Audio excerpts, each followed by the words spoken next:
Los resultados que pudimos obtener tras el simulador, como vemos en el primer cuadro, utilizando el área en 400 milímetros cuadrados con una distancia de 2.00 milímetros, su capacitancia fue de 1.77 por 10 a la menos 12 Fahrenheit. Con una distancia de 3.0 milímetros, su capacitancia fue de 1.18 por 10 a la menos 12 Fahrenheit. Con una distancia de 4.0 milímetros, su capacitancia fue de 0.89 por 10 a la menos 12 Fahrenheit. Como podemos observar, la distancia va aumentando y su capacitancia va disminuyendo. Esto quiere decir que entre más distancia tengan las placas, menos capacitancia tendrán. Por otro lado, en el segundo cuadro, utilizando la distancia en 10.0 milímetros y el área en 100 milímetros cuadrados, su capacitancia fue de 0.09 por 10 a la menos 12 Fahrenheit.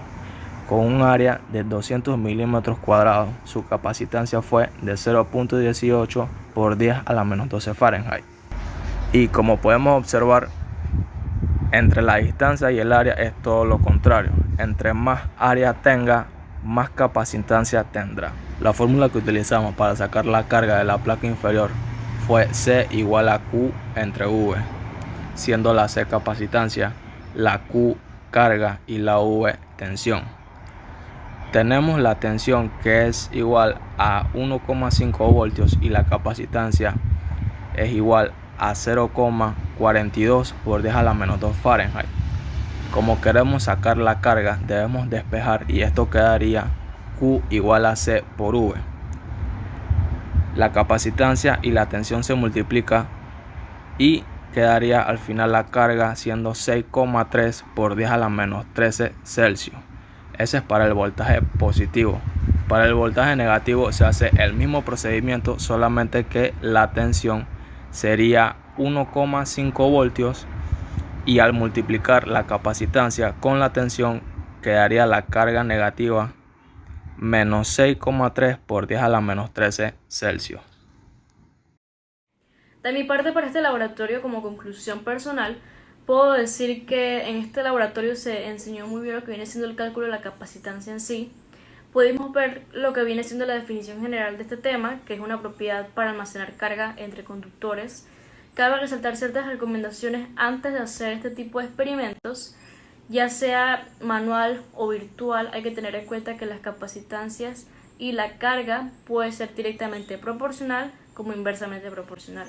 También cabe resaltar que si hay algún tipo de experimento manual, hay que usar un capacitador de alta calidad para que la calibración sea precisa en el circuito. Y un aprendizaje muy importante en este tipo de experimentos, específicamente hablando de este, es que se establece el concepto de relación con carga y voltaje en el tiempo. De acuerdo a lo realizado en el simulador, pudimos observar que el modelo básico del capacitor está hecho de dos metales de placas que están separados por un material dieléctrico. El cálculo de la capacitancia se hace al analizar los circuitos eléctricos con frecuencias. Se da a conocer la capacitancia equivalente de dos o más capacitores que están conectados. La capacitancia siempre es un valor positivo y podemos entenderla como una medida de la capacidad para mantener cargas eléctricas de un capacitor. Y la propiedad fundamental de un capacitor o condensador es acumular cargas eléctricas. Su estructura más simple consta de dos láminas metálicas denominadas armaduras, separadas entre sí por un material aislante o dieléctrico como el que se muestra en el simulador realizado. Conclusión: un capacitador mantiene energía a medida que fluye una corriente a través de un campo eléctrico y a medida que una placa positiva recoge una carga igual fluye fuera de la placa negativa. No todos los capacitadores son iguales. La capacitancia de un capacitador indica la carga almacenada, es decir, entre más capacitancia hay, mayor será el almacenamiento de cargas. Cuando una carga positiva y negativa se unen en las placas de los capacitadores, el capacitador se carga.